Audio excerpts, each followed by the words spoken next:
ታዛ ዓለማችን እጅግ በጣም ውድ ፍቺዎችን አስተናግዳለች አይደል? ውድ የምንለው በጣም ብዙ ገንዘብ ክፍፍል የተደረገባቸው ናቸው እና የገንዘብ ክፍፍሉን ስታዩ አንድ ላይ ቢሆኑ ብዙ ነገር መቀየር አይሻልም ነበር? ምክንያቱም እነሱንም ብዙ ወጪ ያስወጣቸዋል። ሁሉ ጊዜ ሀብት ሲከፈል ያው በጋራ ብታደርጊው የበለጠ ብዙ ነገርሽን መገንባት ይችል ነበር። ደረጃንም ያሳጣው በተናጠል ሲሆን ግን እንደተባለው እንግዲህ የሆነ ሀብት ደረጃ ላይ ስደርሺ ደረጃሽን እያስጠበቅሽ የምትሄጂበትን ቦታ ያሳጣሻል። ከዛ ውጪ ደግሞ ሚዲያዎች አይለቁሽም። ሁለቱንም ወገን የተፋቱትን ሰዎች ታሪኮች እየፈተፈቱ እንግዲህ ቤተሰቡን ሰላም ይነሳሉ። ከዛ በኋላ ቢዝነሱ ላይ ቀጥተኛ ያልሆነ ተጽዕኖም አለው። በተለይ ኮሪያውያን የሚዲያ ሰለባ የሚሆኑ ህዝቦች ናቸው የሚል መረጃ ያየሁ ነበር። የግሎባል ቢዝነስ ዳታዎችን ስንመለከት አብላጫው ስለ ገንዘብ መስማት የሚወድ ህዝብ ያለባት ናት ደቡብ ኮሪያ። ወደ 51.6 ሚሊዮን አጠቃላይ ህዝብ አላት። ከዛ ውስጥ 49 ቢሊዮነር አላት። 49 ቢሊዮን ማለት ትልቅ ነው። እንግዲህ አሁን ሚሊዮነሮችን ሳንቆጥር ማለት ነው። ከዛ በላይ የሆኑ ቁጥሮች ሊመዘገቡ እንደሚችሉ ዳታው ያሳያል። ግን እስካሁን ባለው መረጃ 49ኙ ቢሊዮነር ናቸው። ቢሊዮነር ስንል እንግዲህ ቁጥሩም ውስጡ ያለው ከፍ ያለ ነው። እነኛ 49ኙ ብቻ 197 ቢሊዮን የአሜሪካ ዶላርን ያንቀሳቅሳሉ። ዓለማችን ላይ እንግዲህ ይሄ ቢሊዮን ዶላር ምን ማለት ነው የሚለውን ማሰብ ነው። ከዛ ውስጥ የሳምሰንግ ቤተሰብ 27 ቢሊዮን ለብቻው ያንቀሳቅሳል። የአሜሪካ ዶላር 27 ቢሊዮን የአሜሪካ ዶላር ሀብት ማለት ነው። ሁለተኛው ባለ ሀብት የሆኑት ሰው ናቸው። እኛ አሁን ቼቴዎን የሚባሉት ሰው ናቸው። በ65 ዓመታቸው ፍቺ ፈጽመው ይሄን ሀብታቸውን አካፈሉ የተባለው 644 ሚሊዮን የአሜሪካ ዶላር ነው የፍቺ መጠኑ። በእነሱ ዎን ነው። ዎኑ 1 ትሪሊዮን ዎን ሆኖ እንግዲህ ተመዝግቧል ማለት ነው። ከዛ በፊት ብዙ ነገር ይባል ነበረ። 2025 አጋማሽ አካባቢ ነበር ወሬው የተወራው። የወሬው ምንጭ የሆኑት እንግዲህ እነሱ ሀገር ታብሎይድስ የሚሏቸው ሀሜት፣ አሉባልታ የሚያናፍሱ ሚዲያዎች አሉ። እነኚህ ሚዲያዎች አብረው አልታዩም፣ ተኳርፈዋል፣ ሚስት ኮስተር ብለዋል። አንዳንድ ስላልቅ ግብዣዎች ላይ የደቡብ ኮሪያውያን አይኖች ትኩረት የሚጥሉበት ቦታዎች ላይ አለባበስ፣ እንቅስቃሴ፣ ከዛ ደግሞ ቀጥሎ ያሉት ኢቨንቶች ላይ እከሌ ለምን አልተገኘም የሚሉት ወሬዎች ፍንጮች ይሆኑና ወሬ ይለቃቅማሉ ማለት ነው። በዚህ ሁሉ ሂደት ውስጥ ጫና የበረታባቸው እኚህ ባለ ሀብት 2015 እንደ አውሮፓውያን አቆጣጠር ላይ የጀመርኩት ግንኙነት ነበር። ይሄ ግንኙነት እንግዲህ ሳላስበው ሰጥሜ እንድቀር አደረገኝ። ትዳራቸው ላይ ትዳር መደረም ማለት ነው በሚስጥር እና ከዚህ ከጀርባዋ ከነበረው ግንኙነት ደግሞ አንድ ወንድ ልጅ ስለማፍራታቸው ራሳቸው ተናዘዙ ማለት ነው። ይሄ ኑዛዜ ልክ አሜሪካ ውስጥ ቢል ክሊንተን እና ሂላሪ ክሊንተን ያልተጠበቀ መልስ ሰጥቷል። ያልተጠበቀ መልስ በማን አማካኝነት? በሚስትየው ሂላሪ ክሊንተን አማካኝነት። ሙሉ ልቤ ለይቅርታ ክፍት ነው፣ ግንኙነታችን ይቀጥላል የሚለው እስኪሰማ ድረስ ማንም አላመነም ነበረ። ቺት ማድረጋቸውን ሲያምኑ ቺት መደረግን መቋቋም የሚችል ማንነት ካለ ይገርመናል የሚለው የሚዲያዎቹ አሉባልታ ረፍት ነሳ። ሚስትን መጀመሪያ አካባቢ ለመቀበል ጥረት አድርገው ነበረ ነው የተባለው። መቀጠል ይችላል አምኖ ስለተናገረ አመሰግናለሁ። ከአመታት በፊት የነበረ ነው። አሁን ወሳኝ ናቸው ግን አይሽ አብላልተው ነገሩን ስሜታዊ ውሳኔ ከመወሰን ስለዚህ ከባድ ሊባል የሚችል ጫና ህይወታችን ውስጥ አይመጣም። ምክንያቱም 4 ልጆችን አፍርተዋል። 35 አመት የቆየ ትዳር ነው። በ35 አመት ትዳር ውስጥ ደግሞ ገንዘብ ፍለጋ የተሄደበት ሩጫ ውስጥ የመጣች ሴት ታሪክ አይደለም ይሄ ታሪክ ራሷም ከፖለቲካ ሰዎች ውስጥ በጣም ይከበሩ የነበሩት ራሷ ደቡብ ኮሪያን የመሩት ሰው ልጅ ናቸው። የፕሬዝዳንት ልጅ ናት ማለት ነው ሚስት። ስለዚህ ስልጣን ብርቋ አይደለም፣ ሀብት ብርቋ አይደለም። ይሄ ስታተስ የምንለው ወይም ደረጃ የምንለው ነገር ብርቋ ያልሆነች ሴት ናት። ስለዚህ ተፈላልገው በተፈጠረላቸው አጋጣሚ የተጋቡ ሰዎች ታሪክ ነው። ልክ ደቡብ ኮሪያውያን በጣም የሚያሙት ነገር ከዚህ ቀደም የሚያልነው ባለጸጋም ድሃም ቢጤውን የሚለው አባባልን ጥሶ ገባ የተባለው የሳምሰንጉ ቤተሰብ የትዳር ከባዱ ፍቺ ታሪክ ደግሞ ብዙ ነገር አስወርቶ እንደነበረ እኛም ፕሮግራማችን ላይ ከዚህ ቀደም አውርተነው ነበር። እሱ አይነት ታሪክ አይደለም ይሄ። ከእድሜ አንጻር ብናነሳለት 35 ዓመት ነው። ከስልጣንና ከሴትዮዋ መነሻ ታሪክም ብንነሳ ራሷም ሙሉ የሆነች ሴት ናት በብዙ ነገር ሰዎች በሚያወጡት ደረጃ መሰረት። ግን እንግዲህ ካብላላች በኋላ ይሄ ትዳር መቀጠል የለበትም የሚለውን አነሳች። በኋላ ላይ ግን ሚዲያዎቹ ያሉት ነገር ምንድነው? እሷ ይሄ ትዳር መቀጠል የለበትም ብላ አይደለም፣ ችላ ኖራለች ወይም እንዲቀጥል ፈልጋለች። ነገሩ በዚህ መንገድ እንዲፈርስ አልፈለገችም ነበረ። ይሄ ትዳር መቆየት የለበትም ያሉት ራሳቸው ባለሀብቱ ቼይ ቴይዎን ናቸው። እንግዲህ ምንድነው ያጋጠማቸው? ምንድነው የሆነው? ይሄን ነገር ይፋ ካደረጉ በኋላ የሚለውን አልተናገሩም። ሚስትም አልተናገረችም። በኋላ ግን ፍርድ ቤት የፍቺ ጥያቄ ይፈልጋለሁ ብለው ነገሩን ይዘው ሲሄዱ እሳቸው ይፋ አደረጉ። ልንፋታ ነው የሚለውን ሚስት 2025 አጋማሽ ላይ ነበር ይሄ የፍርድ ቤት ጉዳይ የጀመረው። የፍርድ ቤቱ ጉዳይ ሲጀምር ስለ ሀብትና ገንዘብ ክፍያ ጉዳይም ከሚስት በኩል ከሚስት ወገንም የተባለ ነገር አልነበረም።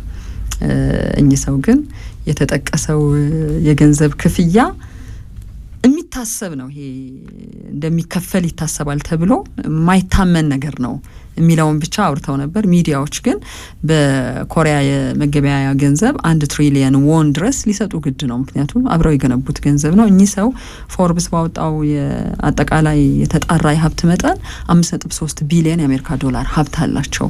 ከዛ ውስጥ ግን እንደው ይሄ አክሲዮኑን ብንወስደው፣ ለልጆቻቸው የሚካፈለውን ብንወስደው፣ ከዛ የቢዝነስ ባለ ድርሻዎቻቸውን ጥቅማ ጥቅም እናንሳ ብንልና ሌሎች ተከፋይ የሚሆኑ ሀብቶችን እናንሳ ብንል የተጣራ ንጹህ 1 ቢሊዮን የአሜሪካ ዶላር ይገባታል ሴትዮ የሚል ያወሩ ነበር። ጉዳት ደርሷል በጣም ይተነትኑ ነበረ።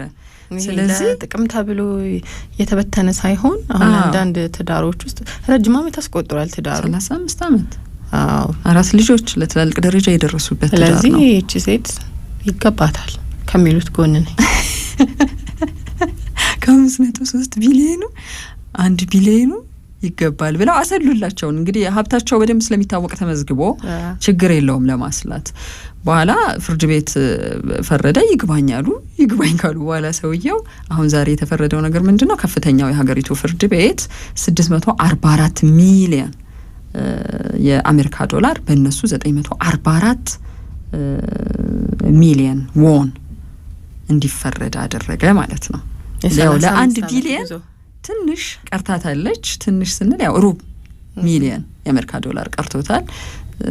ከፍተኛው ፍርድ ቤት ነገሩን እንግዲህ ተመለከተ። ለረጅም ወራት የቆየ የፍርድ ሂደት ስለነበረ ከዛ ውጭ ግን ለምሳሌ ይሄ ሀሜትን መሰረት ያደረጉ ከዛ እረፍት የለሽ ዘገባዎችን በተመለከተ ባለጸጎች ብዙ ነገር ይላሉ። ሚዲያዎቻቸውን በተመለከተ ሶሻል ሚዲያዎቻቸውንም ሚኒስትሪ ሚዲያዎቻቸውንም እረፍት ከሚነሱ ጉዳዮች መካከል የባለጸጎች የትዳር ህይወትና የቤተሰብ ህይወት ጉዳዮች ናቸው።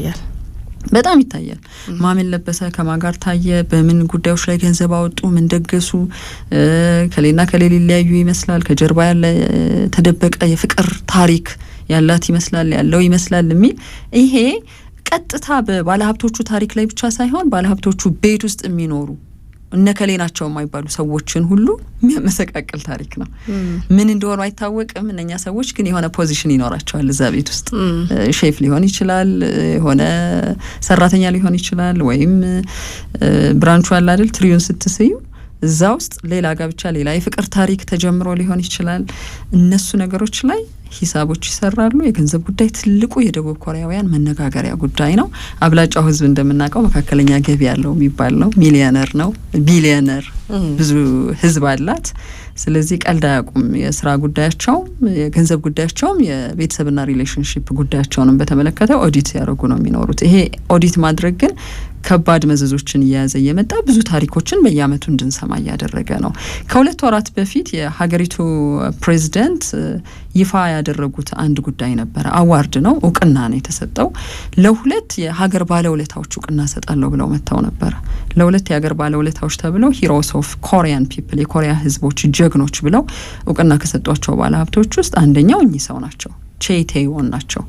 የኤስጂ ግሩፕ ሊቀመንበር ናቸው። ኤስጂ ግሩፕ በነገራችን ላይ ቅድም እንዳልነው ከሳምሰንግ ኩባንያ ቀጥሎ ለሀገሪቱ የሀብት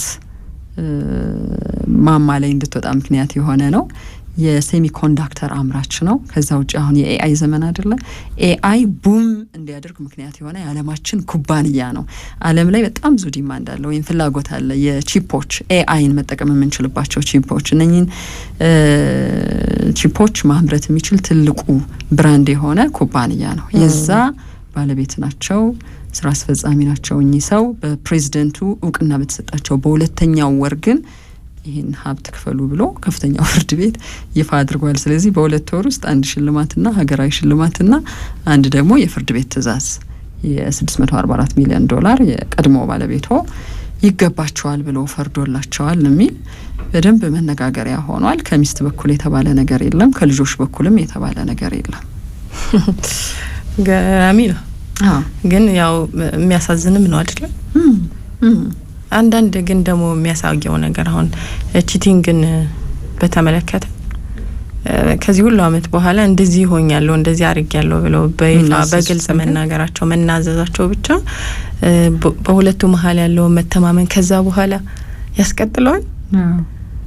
ሰዎችስ እንደዚህ አይነት ነገር ከተነገራቸው በኋላ አሜን ብለው የመቀበሉ ጥንካሬ ይኖራቸዋል?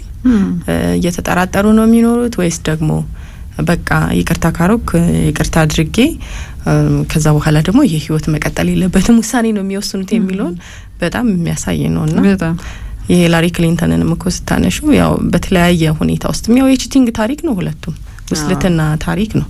ትልልቅ ስም ያላቸው ሰዎች ናቸው። ትልቅ ፖዚሽን ነው። አንዱ እኔ እንደዚህ አይነት ታሪኮች እንደየሰዎቹ ምላሽ ይወሰናል። ሰው የሚፈርድበት ጉዳይ አይደለም ብዬ ነው ማስበው።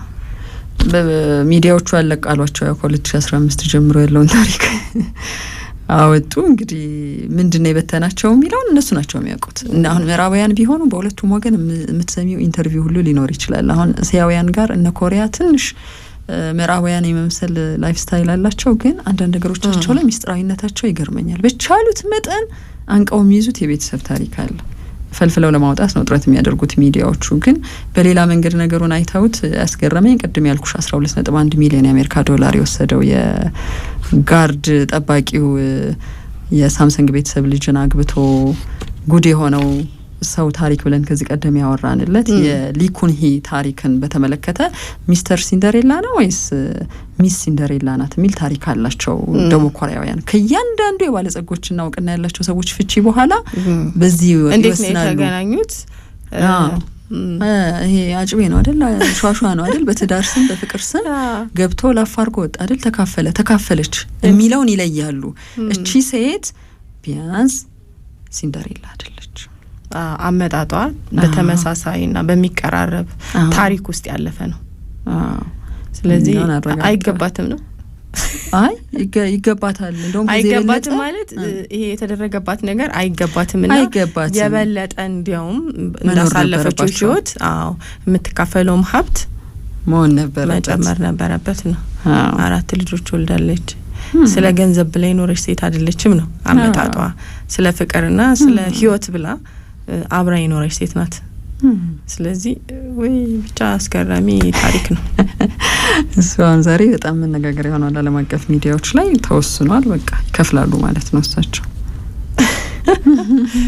እንግዲህ መልካም እድልና ህይወት ይሆንላቸው ለሁለቱ። ከዚህ በኋላ ብዙ ነገር ሰርተው እኮ አንድ የሚመልሱት ገንዘብ ሊሆን ይችላል። ቅድም እንዳልኩሽ ኤአይ ቡም ካደረገባቸው የዓለማችን ካምፓኒዎች ውስጥ አንዱ የእሳቸው ካምፓኒ ነው፣ ኤስኬ ካምፓኒ ነው።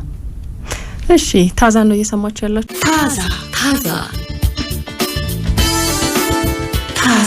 ታዛ